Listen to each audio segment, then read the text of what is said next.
अस्सलामुअलैकुम my YouTube family, कैसे हैं आप सब लोग। आप सब लोगों को वेलकम टू किचन एक्सप्लोरर। और आज हम बनाने जा रहे हैं क्रिस्पी सी लेडी फिश। विंटर का स्टार्ट है, बहुत ही डिलीशियस लगती है। दाल चावल के साथ बनाएं या ऐसे भी आप बना सकते हैं। तो कुछ इंग्रेडिएंट्स चाहिए। 1 tablespoon lemon juice, 1 tablespoon corn starch, 1 tablespoon बेसन है, 1 टेबलस्पून राइस फ्लावर, 1 टीस्पून हल्दी, 1.5 teaspoon red chilli powder, 1 teaspoon salt according to taste, कम ज़्यादा कर सकते हैं, and 1 teaspoon black pepper powder. 1 tablespoon भरकर फ्रेश जिंजर गार्लिक का पेस्ट है।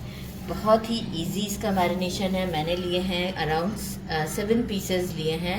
ये कुछ हाफ केजी से ऊपर है वेट में।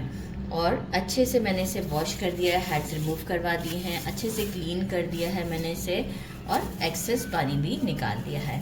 अब हम क्या करेंगे, यहाँ पर हमें कोई वैसे ज़रूरत नहीं है, बस सारे स्पाइसेस हम जो है वो इसमें डाल देते हैं और अच्छा सा एक इसे मिक्स दे देते हैं। मिक्स देने के बाद एक और चीज़ होगी जो बिल्कुल लास्ट मोमेंट पर मैं ऐड करवाऊँगी, क्योंकि मैं इसे अभी रेफ्रिजरेट करूँगी। इसके बाद फिर मैं एक चीज़ ऐड करवाऊँगी और फिर हम इसे फ्राई करेंगे। तो जितना अच्छे से ये फ्रीज़र में ठंडी हो जाएगी ना और हम इसे फ्राई करेंगे तो बड़ा अच्छा रिज़ल्ट आएगा। जल्दी भी है तो भी आप कर सकते हैं, कोई मसला नहीं है। और एक अच्छा सा मैं इसे देती हूँ मिक्स, और मिक्स करके आपको शो करूँ।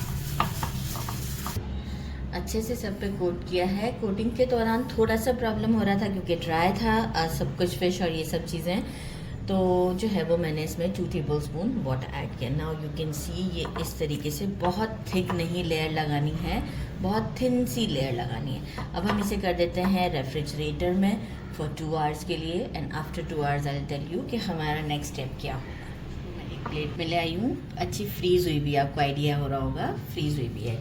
अराउंड मैंने बेसिक हाफ कप के करीब गंदम का आटा लिया है, और एक इंग्रेडिएंट हम बेकिंग सोडा इसमें ऐड कर रहे हैं और इसे जस्ट मिक्स कर देते हैं। ये एक बहुत ही अच्छा सा कॉम्बिनेशन, कोई सीजनिंग हमें नहीं करनी है, बस सिर्फ ये दोनों चीज़ें। और यहाँ मैं क्या करूँगी, आप चाहें तो इसे हाथों से भी डाल सकते हैं। मैंने यहाँ पर सीव ले लिया है और बस हल्के हल्के से दोनों साइड्स पर हल्के हल्के, बहुत ओवर नहीं करना है हमें। ये आप देख सकते हैं, बिल्कुल हल्के हल्के से हमने बस हल्का हल्का सा सब जगह पे कर लेते हैं। और फिर चलते हैं स्टोव की तरफ, जहाँ मैंने ऑयल ऑलरेडी पहले से गरम रखा हुआ है। इससे जो है वो इस पर बहुत अच्छा सा कोटिंग भी आएगा और ये क्रंची भी बनेंगी। तो बस चलते हैं फिर ये सब करने के बाद स्टोव की तरफ। ये आप देख सकते हैं बिल्कुल रफली, कोई ऐसे लपेटा नहीं है मैंने, कहीं लगा कहीं नहीं लगा। ऑयल हमारा अच्छे से गर्म है, धुआं निकल रहा है, और ये हम फिशेस में डालते हैं। क्राउड नहीं करेंगे, बस 3 एक वक्त में मैं डालूंगी। और शैलो फ्राई कर रही हूँ, लेकिन शैलो में भी ऐसा नहीं है कि बिल्कुल मैंने नहीं डाला है ऑयल।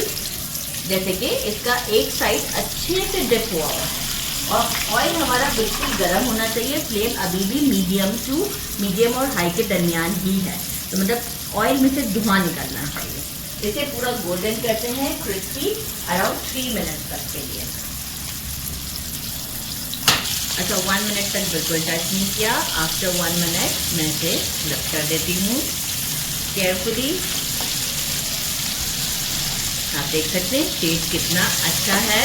और अभी हम इसे टोटल 3 मिनट्स देंगे, 1 साइड ये, फिर अगेन हम इसे फ्लिप कर देंगे जब तक कि हमारा रिक्वायर्ड जो हमें क्रंची चाहिए वैसा हमें टेक्सचर इसका नहीं मिल जाता। ये आप देख सकते हैं, इसलिए 1 मिनट के बाद फ्लिप किया कि बर्न्स ना हो जाए।